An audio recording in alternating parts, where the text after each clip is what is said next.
My boys, welcome back to another infield breakdown here on the Evolution Daily YouTube channel. If you're brand new here, I put out these videos every single week. There's hundreds on the channel right now of me not just doing what everybody else does, which is telling you how to go out and meet new women. And I actually show you. I'm one of the few people on this planet that actually show you. If you're a dude whose dating life is in the gutter right now, if you don't have any women, if nothing's really working for you, I can show you on one of my live in-person coaching boot camps how to make game easy, fun, and effective. I have so many testimonials over on evolutiondaily.com. This is what I do. I eat, breathe, and sleep the game, and I can help you so that way you don't have to live it the way that I do. I teach simple structures, strategies, formulas. I show you how to truly become a confident man who's able to meet new women any place, anytime, anywhere. Enjoy this video. Okay, so new camera guy, takes him a second to catch up to the interaction. But you're gonna hear me use my familiarity opener, and then you're gonna hear me talk about vapes here in a second, and I'm gonna pause and kind of talk about this. Excuse me, sorry, do you live at the building? I do not. 100%? You're serious? Yeah. I Okay. do not live around here. You were coming my way. I just started pounding my green tea, and I was like, I swear to God, that girl lives on my floor. No, I don't. I don't live in the... Oh shit. Okay. No. You're doing an Escobar? I am. Holy shit. I was doing those, and then the dude upsold me to Elf Bar. I don't like the Elf bars. Why?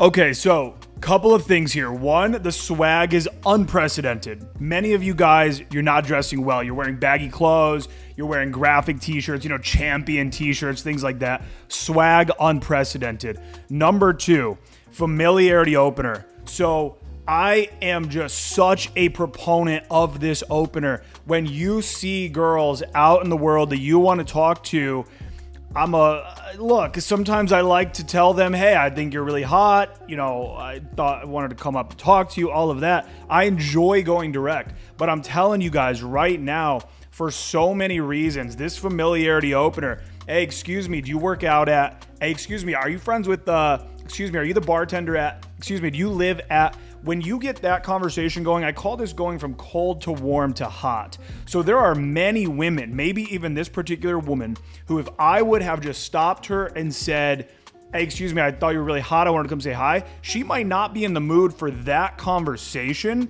but because I go up and I ask this sort of generic question and then I transition it into more conversation, she's now willing to go from cold to a little bit of a warm conversation, and then you're going to see how it turns to hot basically here in a second.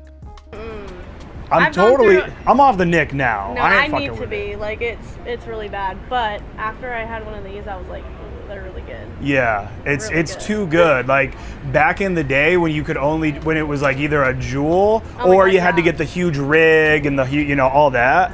It's like, whatever, dude. It's not that cool. But that shit's just so smooth. And the Elf Bar, it would never end.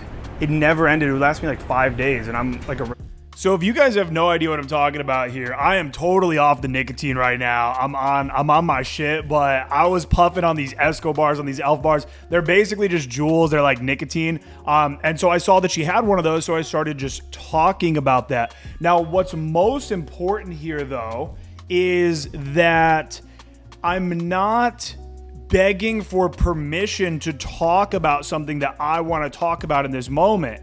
I'm just going for it. I'm just speaking. I'm commanding attention. I call this the audacity to be heard, to be able to really just talk about really anything in the environment now that we're there in a way that I would basically just talk to a friend. I'm assuming essentially that she already wants to talk to me. I'm assuming attraction.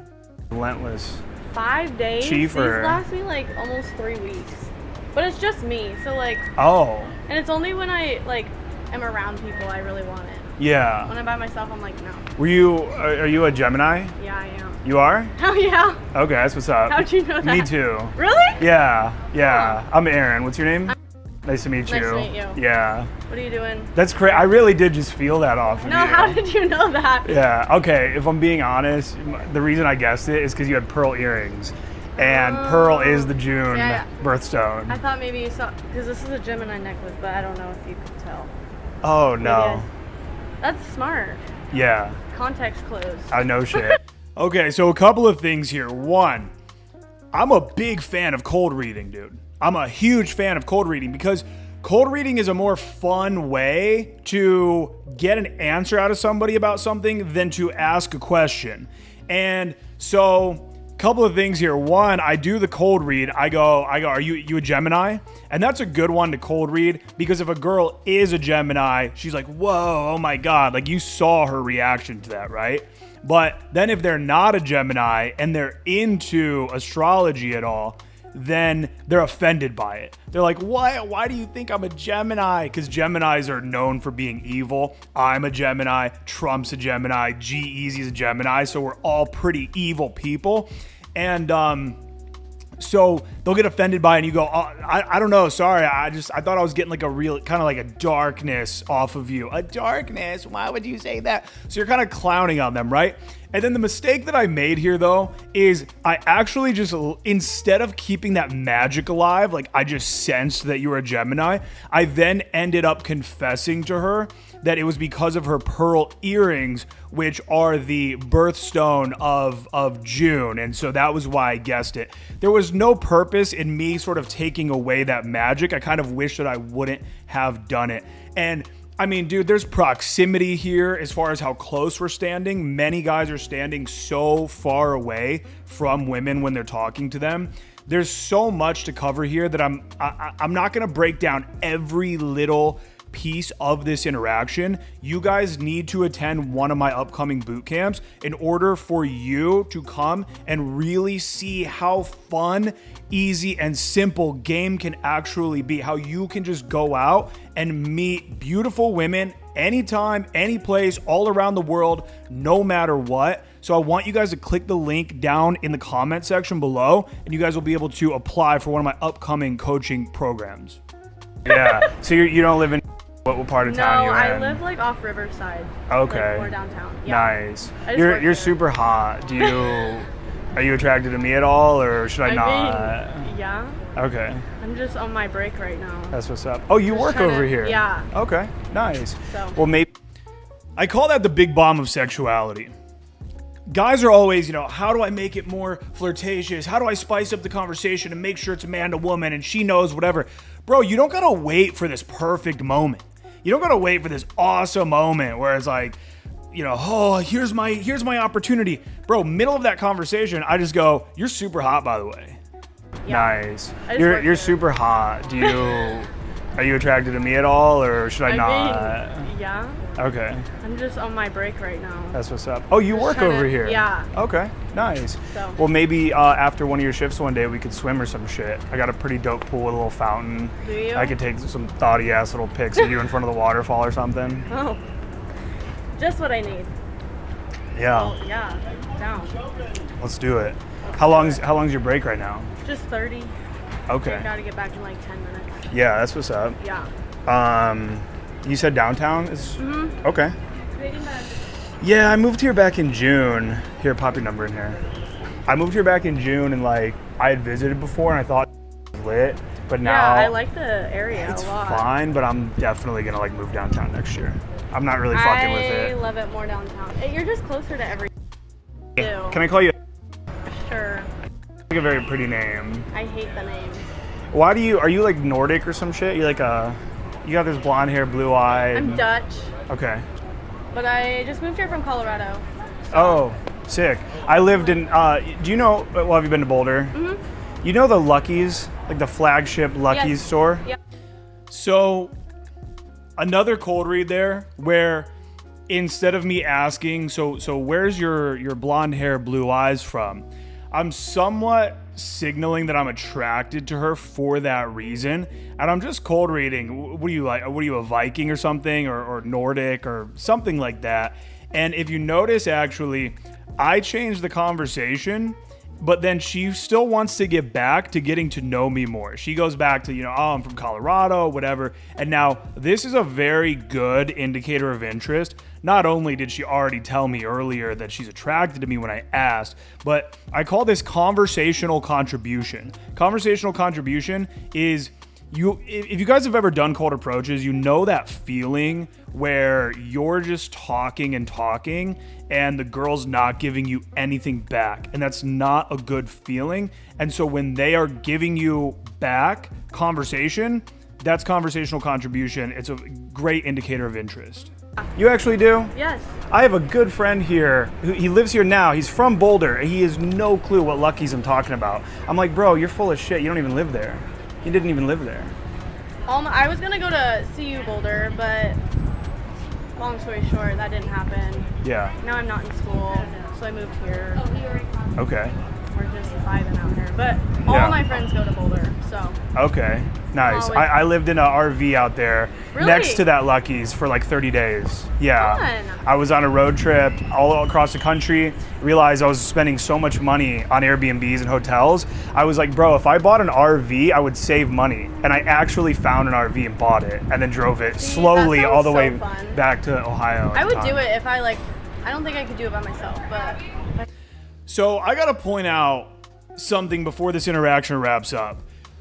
So again, back to this audacity to be heard. So many dudes, you guys are always running out of things to say. It's always this thing where like, I don't know what to talk about. I don't know what to talk about. And yes, my RV story is pretty engaging. That's a pretty cool story. Traveled across the US in an RV. It does not matter. You as a man have lived an entire life. You have interesting things. You have interesting opinions, interesting experiences that you've had, but you're so afraid to share them because deep down, you fear that nobody cares. Nobody cares what I have to say.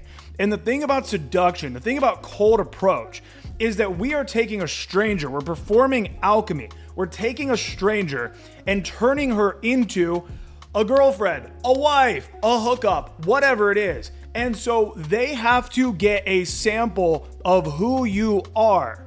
You have to give them a good enough sample of who you are that they want the full course later when you ask them for the date. So I don't even want to say don't be afraid to talk about yourself. Talk about yourself more in these interactions so that way when she leaves, she has a few things that she remembers about you where it's like, oh yeah, that guy seemed pretty cool. Found somebody who I could do that with. That would be so fun. Yeah. Just drive around. Well, fuck. I mean, if we'll swim soon. If I want to see you again, then our second date can be just going and getting another RV and ditch everything. Fuck it. Yeah. I'm young. I'm trying to like live my life and shit. So. Yeah. All right. Well, text me. Yep. Little side note here before we say goodbye. Of course, I always throw in these role reversals where, most simps in the world are going to be like, and if you want to see me again, if we ever have a second date, versus what I always do is I'm always reversing that role. So I say, and then if I decide that I want to see you again, then, for our second date, that's a power move. It's very good stuff. Oh, enjoy your lunch break. Thank you. Hey, I'm going to text you and I want to do something this week. Perfect. Text me. It was nice meeting you. Later.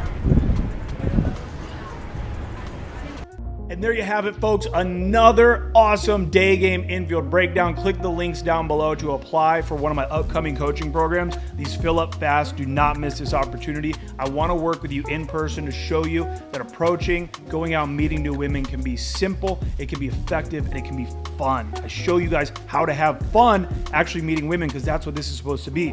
Not stressful. It's supposed to be fun. See you soon.